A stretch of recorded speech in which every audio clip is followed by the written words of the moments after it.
Bonjour, on va continuer une suite de vidéos où je vais vous faire part des réflexions qui me viennent quand j'observe la nature et je préconise certaines choses pour améliorer le travail. Alors, il n'y a pas que la nature qui m'inspire. Par exemple, dernièrement, j'ai écouté une vidéo de Idriss Aberkane. Je ne sais pas si vous connaissez cet homme, je vous incite vraiment à regarder ce qu'il produit sur Internet.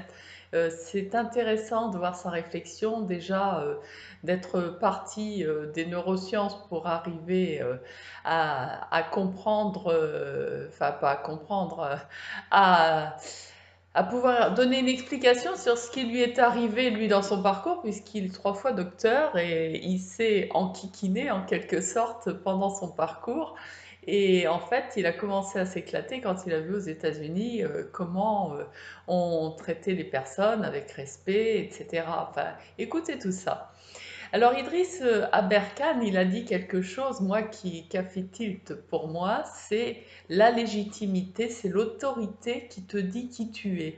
Et en fait, dans les accompagnements que je fais, je m'aperçois que ce qui fait que les professionnels sont en deçà de leur potentiel, c'est qu'ils attendent l'autorisation de l'autre. Alors ça fait des personnes totalement irresponsables, mais et puis qui n'arrivent pas à gérer des situations qui nécessitent du libre arbitre.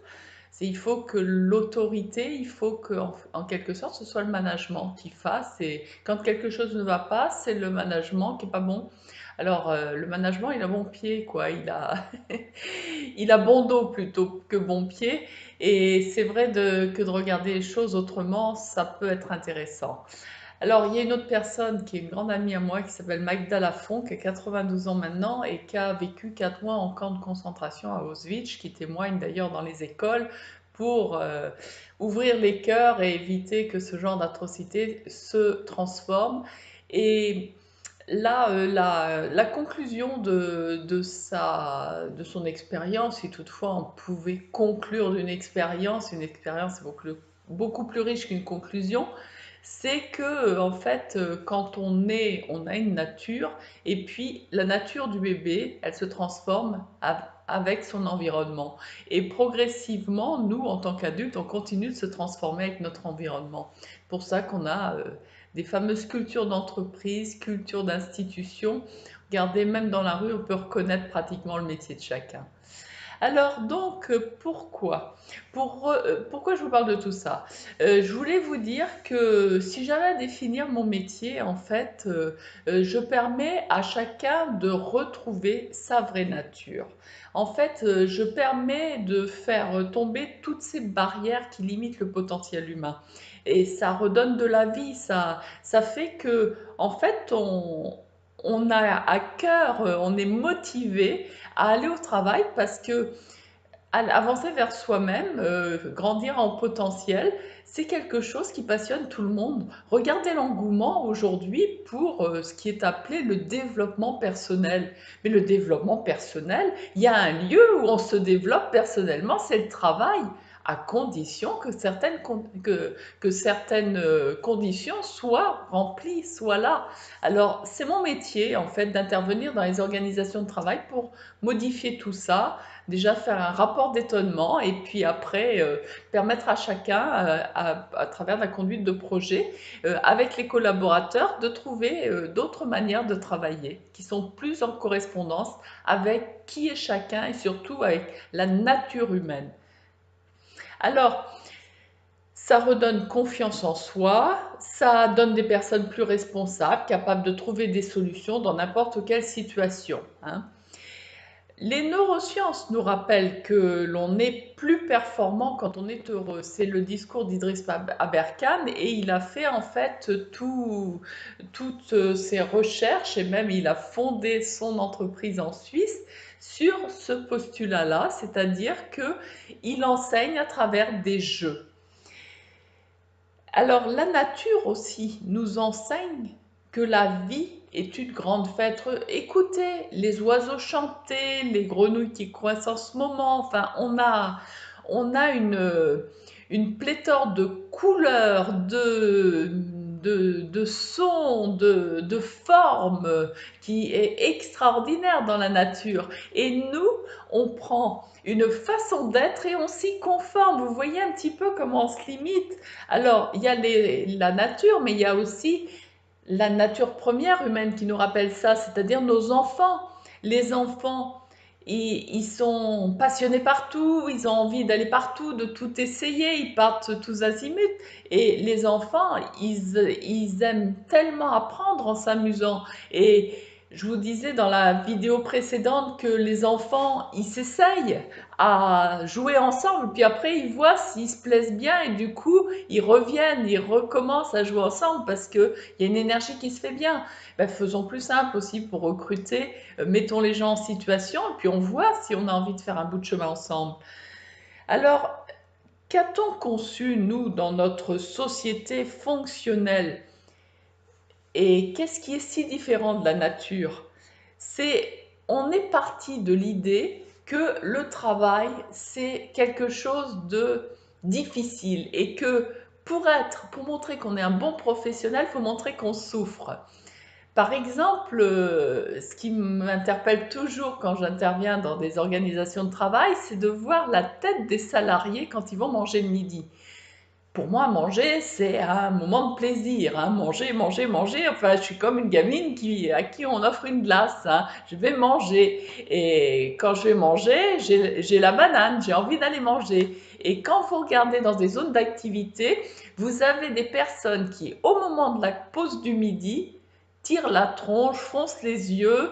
Euh, on se dit, mais s'ils sont déjà dans cet état-là, alors que c'est un moment de plaisir qu'ils ont en perspective, comment ils vont être quand ils vont aller au travail, sachant que pour nous, le travail est difficile et un bon professionnel doit montrer qu'il souffre.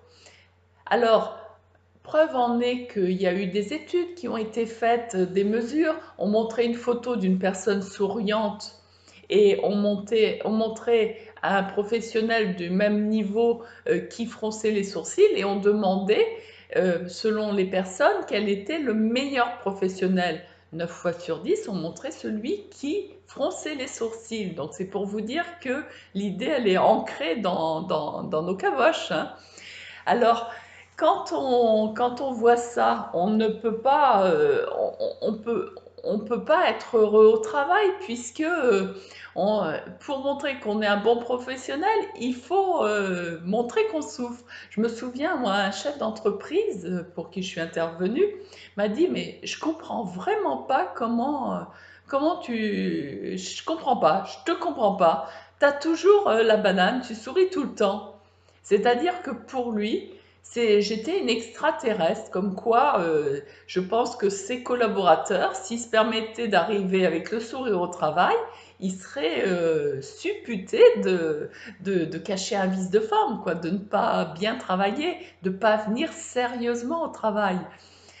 Donc tout ça, c'est à détricoter pour arriver à la vraie nature de l'être humain.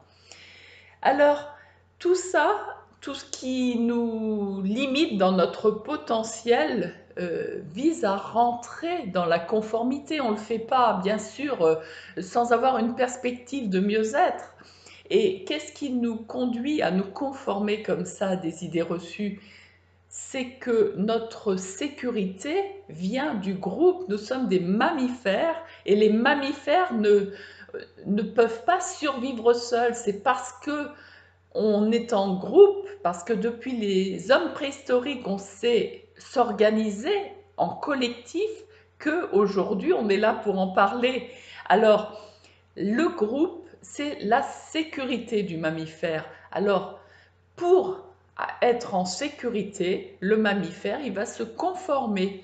D'ailleurs, il y a des utilisations malveillantes de cette réalité. Par exemple, les talibans, quand ils emmènent les gens dans la nature, dans les collines et tout, pour être sûr qu'ils ne désertent pas ou ils ne fuient pas, ils les font répéter tout seul, tout seul, t'es tout seul, t'es tout seul pendant des milliers de fois, ce qui fait que après ils ont la chaîne qui les attache à ce groupe-là dans la nature et ils sont sûrs qu'aucun ne va essayer de s'échapper. Donc vous voyez un peu l'endoctrinement. Alors cet endoctrinement, il est inconscient pour nous de savoir que le travail est perçu comme quelque chose de difficile, mais il se traduit par comment ça va? Oh ben, comme un lundi, parce que comme on commence la semaine, forcément que c'est le moment le plus difficile. Et le vendredi, oh ben ça va, il y a le week-end qui arrive. Mais qu'est-ce que ça veut dire? On n'est pas vivant 2 jours par semaine, on est vivant tous les jours, on passe un certain nombre d'heures dans notre activité professionnelle. Alors, créons-nous des conditions d'épanouissement dans cet environnement. Et quand les entreprises prennent le temps de se créer des conditions épanouissantes dans leur environnement, elles deviennent attractives. Combien d'entreprises, suite à un rapport d'étonnement que j'ai pu leur faire, ont changé des choses qui ne sont pas des choses révolutionnaires, mais dans l'attention à l'autre, dans l'interaction avec les autres, et aussitôt, cette énergie relationnelle, le respect de chacun, le fait de dire à chacun qu'il a sa place dans cette organisation, ce qui reprend les besoins relationnels de Jacques Salomé, ça suffit à fidéliser et à impliquer pleinement un collaborateur autour du projet d'entreprise. Alors, c'est ce que je vous souhaite parce que regardez, par exemple, Steve Jobs, pardon, c'est quelqu'un qui n'était pas programmateur, informaticien, machin, tout ça. Au départ, il avait juste un regard extérieur pertinent pour faire son rapport d'étonnement sur la mode de fonctionnement de ses collègues. Et c'est là-dessus qu'il a fait le succès d'Apple. Alors vous voyez, c'est pas une révolution que je vous propose, c'est un regard différent pour vous questionner sur ce qui vous conduit à faire certaines choses et surtout vous interpeller sur comment c'est reçu de l'extérieur par une personne qui ne fait pas partie de votre organisation de travail. Alors, si vous voulez que j'intervienne chez vous, faites appel à mes services. En attendant, abonnez-vous parce que je vais faire une suite de vidéos sur l'inspiration de la nature pour améliorer les conditions de travail. Abonnez-vous sur cette chaîne, partagez et surtout, pensez déjà à sourire parce que rien que sourire, c'est un bien-être que vous vous offrez chaque jour. À très bientôt sur cette chaîne YouTube.